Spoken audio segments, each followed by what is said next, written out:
Siempre recuerdo la vez que fui al Machuca decidido a hablarle a una chiquilla que me encantaba. Yo tenía apenas 14 años. Todos los viernes ella venía a bañarse con sus compañeras de la escuela La Poza. Y todos los viernes yo la miraba de lejos, con las ganas de hablarle temblándome en las canillas y el corazón que brincaba como caballo loco. Era tan despagrada la mocosa. Ese día, por fin, lo intenté.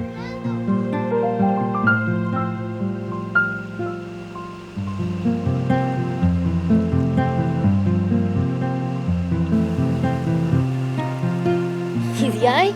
¿Qué le pasa? Y hasta ahí llegué. Ella se rió así y yo me atraganté con lo que pensaba decir. Tome, eso es para usted. La chiquilla se la llevaron para Punta Arenas y nunca más la volví a ver. Mucha agua pasó por el río desde entonces. Bueno, es que a este río llegaban las familias de Orotina y San Mateo, más algunas gentes que venían del Valle Intermontano en la época seca. Entonces aquí se hicieron muchos romances, de los que inclusive salieron matrimonios. Siempre a la hora después de almuerzo, en el verano, y ya salido las vacaciones, estábamos en aquella época de tercero, cuarto, quinto grado, sexto de la escuela. Después de almuerzo íbamos al Machuca. Nos reuníamos, sea la familia o ciertos amigos que teníamos y nos íbamos para el río, ¿verdad? Era todos los días mientras estábamos de vacaciones. Y ahí las muchachas de aquí que tenían sus pretendientes de San Mateo, ahí era donde nos reuníamos. Bueno, en esa época que te estoy hablando, de hace unos 60 años, este río tenía mayor caudal. Además, la vegetación era exuberante y la fauna era muy variada.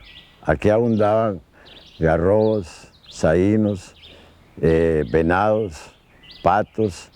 Es decir, era tan variada y era tan bonita que es una lástima ver el río como está medio siglo después. Y era precioso, había una corrientada de agua increíble. El agua corría, no importa que estuvieran 50 personas o 100, el agua corría. Corría el agua, no se estancaba como ahora. Era un agua limpia, que inclusive uno podía tomar. Ahora no se puede tomar. Ahora da lástima ver esas pozas como están. Ahora se ven un poquito más de árboles porque el follaje de los árboles que están, los pocos que quedan, se ven verdes, pero en el verano cuando están secos esos árboles, casi sin hojas, aquel río es un riachuelito. ¿Qué le ha pasado al Machuca, aquel viejo río que atravesaron las carretas en su mítico viaje a Punta Arenas y en el que desde entonces jugaron y disfrutaron tantos?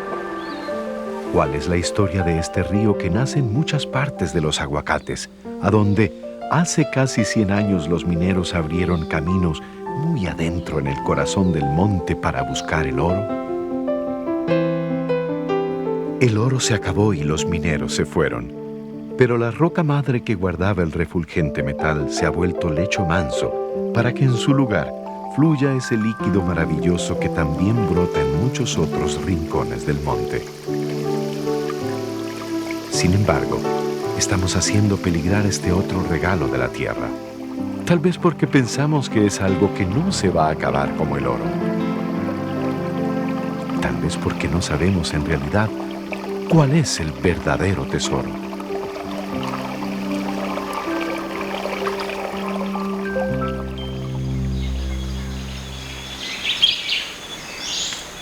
Una fila de cerros pinta un límite azul al noroeste de las tierras altas centrales de Costa Rica. A sus pies, en el flanco que mira a las planicies del Pacífico, descansan San Mateo y un poco más al suroeste, Orotina. Los montes del aguacate, o el monte como lo llaman los lugareños, son una ruta conocida para bajar al mar.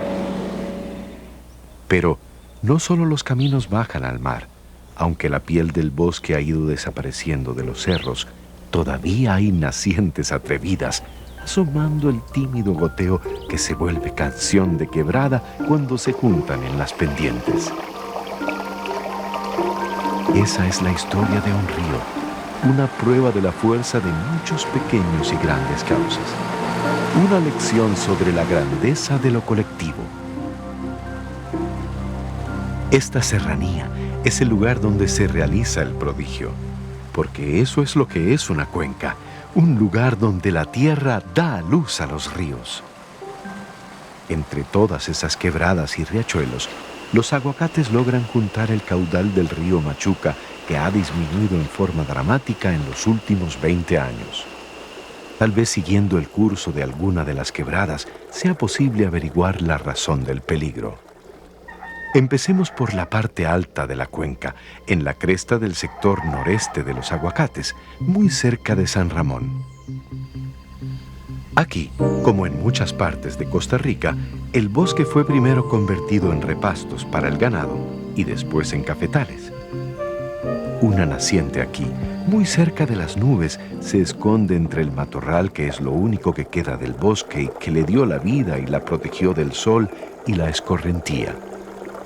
¿Cuánto tiempo más irá a cantar así, montaña abajo, entre los cerros convertidos en cafetales? Con pendientes así no es difícil imaginar la cantidad de agroquímicos que llegan a su inocente cauce con las lluvias. Secarse y contaminarse son los riesgos que enfrentan las corrientes de agua cuando la protección de los bosques desaparece. A pesar de todo, aún son varias las quebradas que por este sector juntan sus caudales, más disminuidos en el verano, alborotando el cauce con espuma. Así llegamos a Desmonte, donde el agua que sale de las entrañas de la vieja mina suma un caudal casi igual al que la quebrada trae. Entonces se convierte en un lugar donde las cascadas y los remansos comparten su música.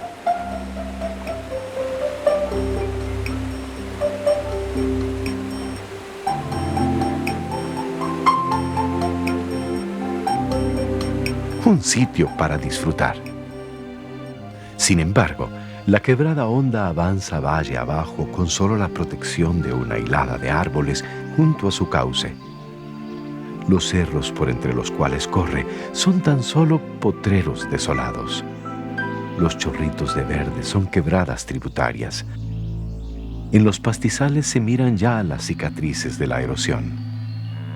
El potrero es el resultado del sacrificio del bosque en nombre del desarrollo ganadero.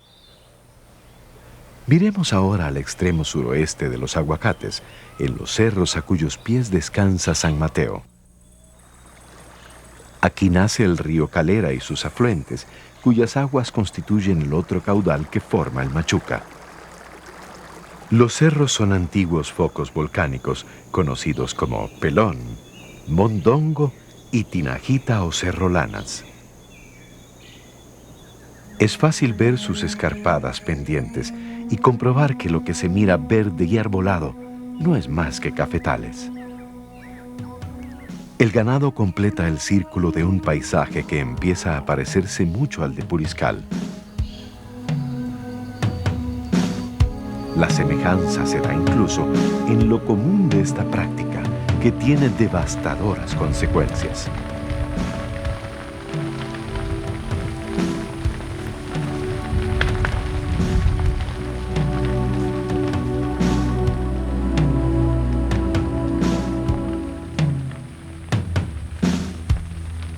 La quema está muy cerca del nacimiento del río Centeno, que es justo el que regala su agua a la comunidad de Mastate en los alrededores de Orotina.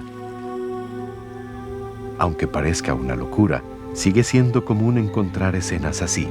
Corta y quema en un lugar que debería llamarse donde nacen las aguas. Lo increíble es que, a pesar de las prácticas agrícolas destructivas y la deforestación, todavía es posible encontrar en el filo de una loma, a los pies de un añoso Guanacaste, una naciente que desafía la sinrazón de los humanos. En las pocitas transparentes, unos simpáticos patinadores hacen su ballet.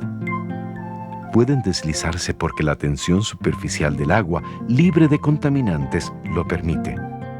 Pero además muestran cómo el bosque y el río son compinches en la antigua alquimia de natura.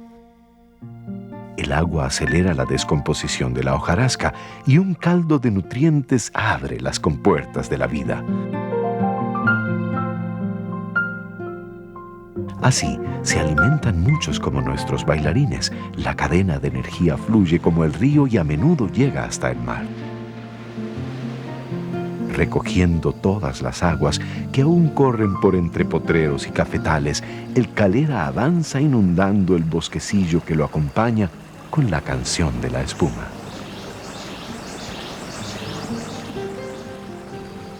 Un poco más abajo, una isla de verde se distingue entre el paisaje semidesértico. A pesar de la deforestación que lo acosa, el río conserva un bastión de bosque, apenas un pequeño parche. Tal vez por eso todavía puede llegar a su cita en la toma de agua de acueductos y alcantarillados, con el caudal muy disminuido, pero aún suficiente para dar de beber a San Mateo. El mayor problema aquí ha sido la deforestación masiva, que años atrás se le dio mucho auge al cultivo del café.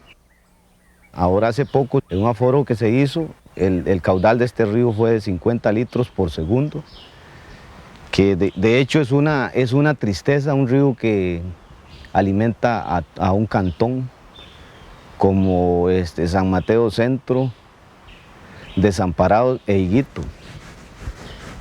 De hecho, no digamos año a año, sino mes con mes se urbaniza más esta zona donde se le da agua aquí de la planta, y dentro de poquito yo creo que ya el agua ya no va a alcanzar. Al parecer, los problemas no han terminado para el Machuca. Ahora, con el agua de la quebrada Honda y la quebrada Pital, el río fluye por su viejo cauce que además separa a Orotina de San Mateo, de la sartén al fuego.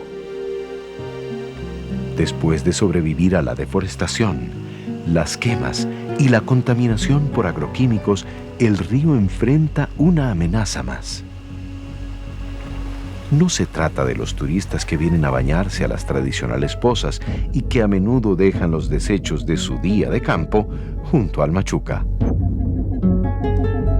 Esa contaminación es más fácil de combatir que la que se produciría si un desarrollo urbanístico en función del turismo se llevara a cabo en los alrededores del río o en partes claves de su cuenca sin un control y manejo adecuados.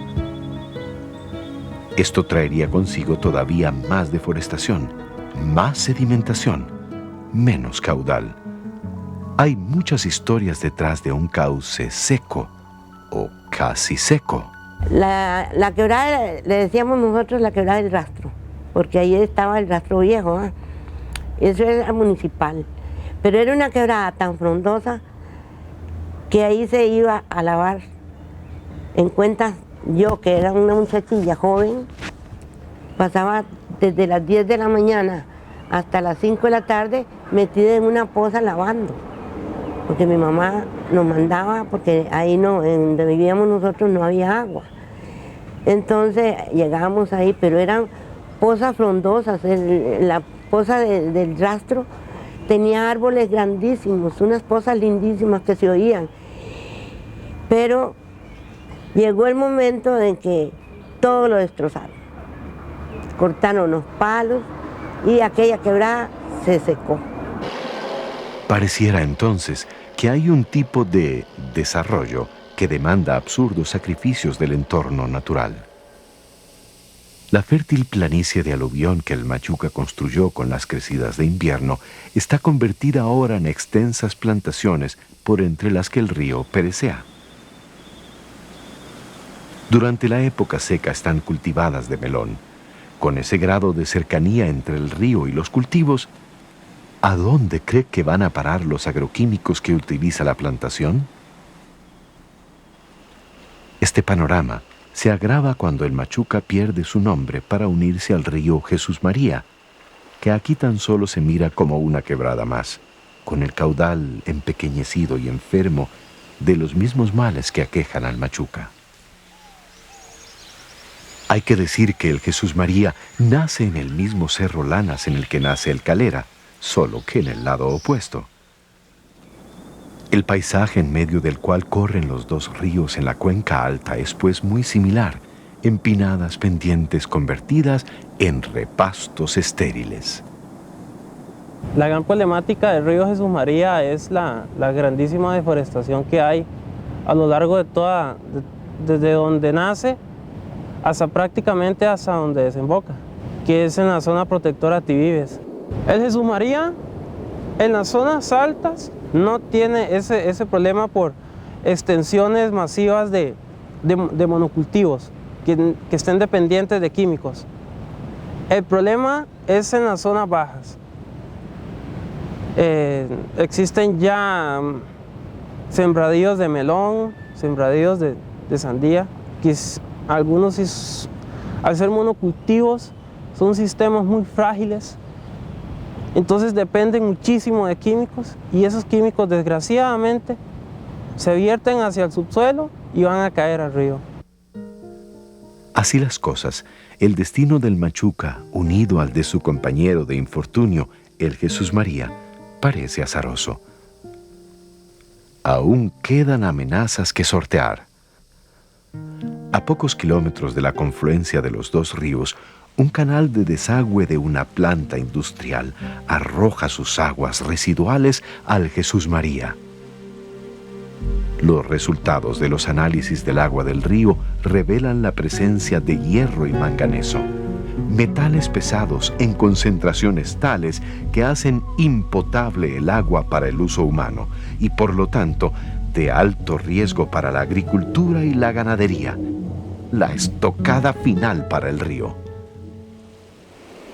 A solo 4 kilómetros de ahí, el Jesús María que ahora lleva el agua de nuestro Machuca encuentra al mar.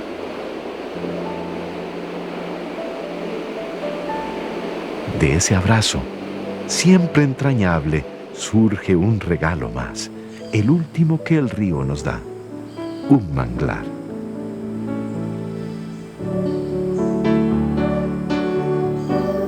Sus 400 hectáreas guardan 7 de las 8 especies de mangle que existen en América Latina y el Caribe, y una altísima productividad que lo convierte en un laboratorio de la vida.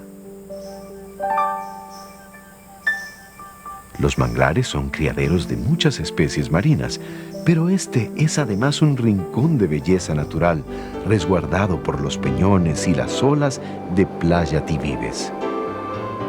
¿Quién lo va a resguardar del agua que lo alimenta si ya viene disminuida y contaminada? Los resultados del descuido, la depredación y el abuso humanos desembocan aquí. Perder un río es mucho más que perder el agua que nos da de beber.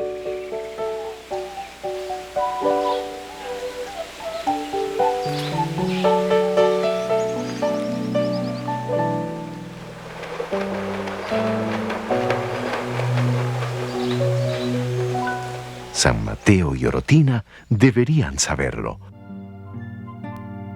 Debería saberlo el país que tiene 34 cuencas, mucho más grandes, que cuidar. Mientras allá arriba en el monte, aunque más pequeñas y en menor número, todavía canten las nacientes, es posible pensar en revertir el drama. El tiempo se acaba, el tesoro que creíamos inagotable también. Solo los ríos no se devuelven.